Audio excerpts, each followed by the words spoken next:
নমস্কাৰ আপোনালোক সকলোকে প্ৰফুল্ল অসম ইউটিউব চেনেললৈ স্বাগতম জনাইছোঁ। যদি আপোনালোক চেনেলটোলৈ প্ৰথমবাৰৰ বাবে আহিছে প্লিজ চেনেলটো ছাবস্ক্ৰাইব কৰি দিব, ভিডিঅ'টো এটা লাইক কৰি দিব আৰু লগৰ বন্ধু বান্ধৱীসকলক শ্বেয়াৰ কৰি দিব। আজি এইটো ভিডিঅ'ত আপোনাক জনাম যে আছাম ফৰেষ্ট ডিপাৰ্টমেণ্টৰ যিটো ৰিটেন টেষ্ট হয় সেই ৰিটেন টেষ্টৰ বাবে আপোনালোকে কি কিতাপ পঢ়িব এই ভিডিঅ'টো গোটেইখিনি জনাই দিম, গতিকে ভিডিঅ'টো শেষলৈকে চাই থাকিব।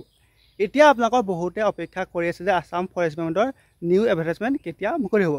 আপোনালোকৰ আছাম ফৰেষ্ট ডিপাৰ্টমেণ্টৰ নিউ এডভাৰটাইজমেণ্ট মুকলি হ'ব নৱেম্বৰ মাহত।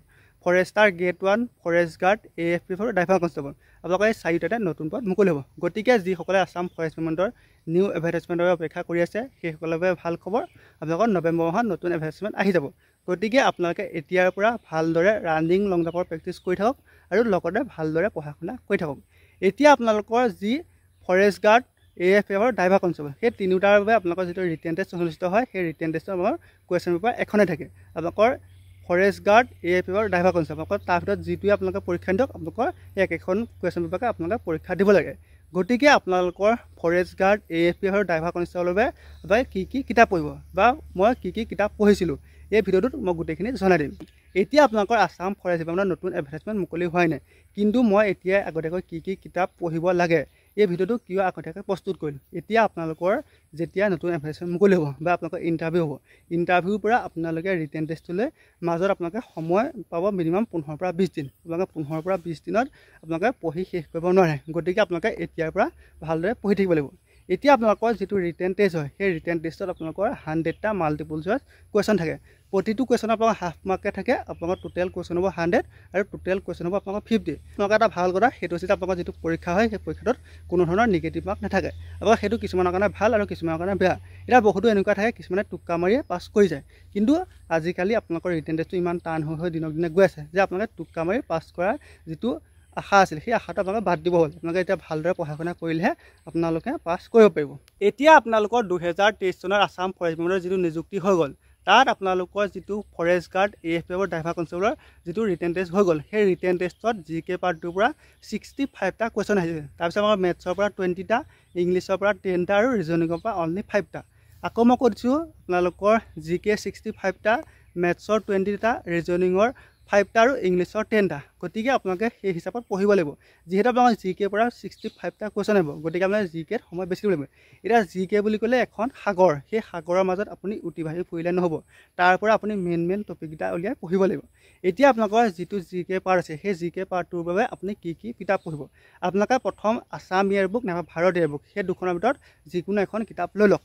তাৰপিছত আপোনালোকে ক্লাছ 6ৰ পৰা ক্লাছ 10লৈ যিখন ছ'চিয়েল ছায়েন্স মানে সমাজ বিজ্ঞানৰ কিতাপ আছে সেই সমাজ বিজ্ঞানৰ কিতাপখন আপুনি কালেক্ট কৰক। আপোনাৰ ঘৰৰ ওচৰৰ কোনোবা ভাইটি ভণ্টিৰ পৰা আপুনি কিতাপখন লৈ যাওক। আপুনি সেই কিতাপখন কিনিব নালাগে, নাইবা আপুনি যিখন স্কুলত পঢ়ি গৈছে সেই স্কুলখনলৈ গৈ আপোনালোকৰ ছাৰক খুজি সেই কিতাপখন লৈ লওক। তাৰপিছত আপোনালোকৰ ক্লাছ 11-12 মানে আপোনালোকে হায়াৰ ছেকেণ্ডেৰী ফাৰ্ষ্ট ইয়াৰ আৰু ছেকেণ্ড ইয়াৰ আপোনালোকে জিঅ'গ্ৰাফী, পলিটিকেল আৰু হিষ্ট্ৰী আপোনালোকে সেই 6খন কিতাপ লৈ লওক। আপোনালোকে সেই 6খনো কিনিব নালাগে, আপোনালোকে কলেজ বা আপোনালোকৰ যিখন আপুনি স্কুলত পঢ়িছিলে তালৈ গ'লে আপুনি সেই কিতাপখন পাই যাব। আপুনি সেই কিতাপখন গোটাই লৈ ভালদৰে প্ৰথম পঢ়ক। তাৰ পৰা আপুনি এখন ডাঙৰ বহি লৈ লওক আৰু যিখিনি মেইন টপিক আছে সেই টপিকখিনি লিখি যাওক। তাৰপিছত আপোনালোকে মেথছৰ বাবে ক্লাছ 6ৰ পৰা ক্লাছ 9লৈকে আপোনালোকৰ যিখন মেথছৰ বুক আছে সেই তাত থকা যিখিনি অংক আছে সেই অংকখিনি যদি ভালদৰে কৰিছে তেন্তে আপোনালোকে ধুনীয়াকৈ মেথছৰ পাৰ্টটো কৰিব পাৰিব। আপোনালোকৰ মেথছৰ 9তকৈ ওপৰ লেভেলত নাহে, আপোনালোকৰ হাইষ্টটো আহে 8লৈকে। আপুনি যদি 9লৈকে চাই যায় তেন্তে আপোনাৰ কোনো ধৰণৰ সমস্যা নহয়। আপোনাৰ ক্লাছ 10ৰ যিখিনি মেথছ আছে সেইখিনি চাব নালাগে। আপুনি 6ৰ পৰা 9লৈকে আপুনি মেথছৰ যিখন বুক আছে তাত থকা যিখিনি অংক আছে সেই অংকখিনি ভালদৰে কৰি চাওক। তাৰপিছত আপোনালোকৰ যিটো ইংলিছৰ পাৰ্ট আছে সেই ইংলিছৰ পাৰ্টটোৰ বাবে আপোনালোকে গ্ৰামাৰখন ভালদৰে চাই যাওক। তেন্তে আপোনালোকে ইংলিছৰ পৰা যি 10-15টা কুৱেশ্যন আহে সেই 15টা কুৱেশ্যন ধুনীয়াকৈ কৰিব পাৰিব। তাৰপিছত আপোনালোকে সৰ্বসাধাৰণ যিখিনি ঘটনা হৈ আছে সেইখিনি আপোনালোকে এখন ডাঙৰ বহি লৈ লওক আৰু লিখি যাওক। তাৰ পৰা আপোনালোকে যদি নিউজ আছে তেন্তে তাতো যদি কিবা এটা পায় সেইটো আপুনি লিখি যাওক। আপুনি সেইখিনি ভালদৰে লিখি যাওক। তাৰপিছত আপোনালোকে অসম আৰু ভাৰতৰ যিখন মেপ আছে সেই মেপ দুখন আপোনালোকে পঢ়াৰ আগত ৰাখি লওক, কাৰণ আপোনালোকৰ মেপৰ পৰা মিনিমাম 5টা-6টা কুৱেশ্যন আহে। গতিকে আপুনি সেই কুৱেশ্যনকেইটা তেতিয়াহে কৰিব পাৰিব। যদি আপুনি মেপকেইখন সদায় সন্মুখত ৰাখিলে তেন্তে আপুনি ধুনীয়াকৈ কৰিব পাৰিব। তাৰপিছত আপোনালোকে ৰিজনিঙৰ বাবে পাৰিলে এখন গাইড বুক লৈ লওক, নাইবা আপোনালোকে ইউটিউবত যদি ভালদৰে ৰিজনিংখিনি চাই তেন্তে পাই যাব। আপোনালোকে ৰিজনিঙৰ যিটো পাৰ্ট আছে সেই পাৰ্টৰ বাবে আপোনালোকে টপিক ৱাইজত চাৰ্চ কৰিব।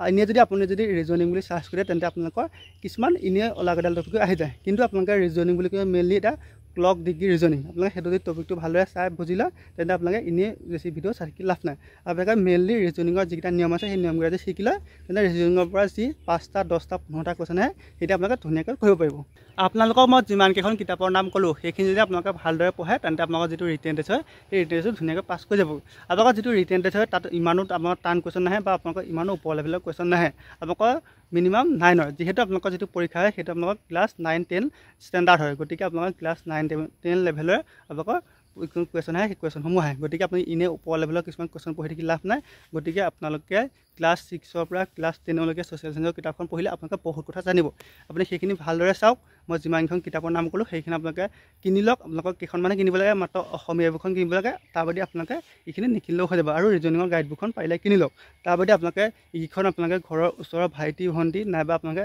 নিজে পঢ়ি অহা স্কুলখনত গৈ আপোনালোকে ধুনীয়াকৈ কিতাপখন লৈ ল'ব পাৰিব গতিকে আপোনালোকে আজিৰ পৰা ভালদৰে পঢ়া শুনা আৰম্ভ কৰি দিয়ক ধন্যবাদ